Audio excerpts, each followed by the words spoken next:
ప్రియమైన స్నేహితులారా, ఈ దినము తండ్రి అయిన దేవుడు రూత్ ప్రేయర్ ఫెలోషిప్ ద్వారా మనతో మాట్లాడతలంచారు.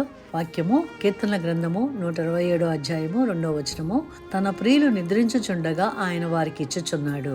మనం ఆయన బిడ్డలుగా ఆయనకి ప్రియులుగా ఉన్నామని మరి వాక్యంలో దేవుడు మనల్ని సంబోధిస్తూ, మనము నిద్రిస్తుండగా అనగా మనం అలసిపోయి మన పరిస్థితిలో మనం నిద్రిస్తూ ఉంటే ఆయన మనతోటి ఉండి ఈ ఆగస్టు మంత్ మొదటి దినమన్న రోజునే మనల్ని ఆశీర్వదిస్తున్నారండి. ప్రార్థన చేద్దాము.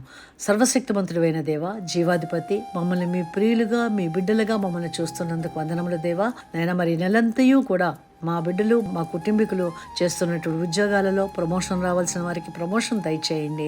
నేను బిజినెస్ చేస్తున్న వారిని అత్యధికముగా వారిని ఆశీర్వదించండి.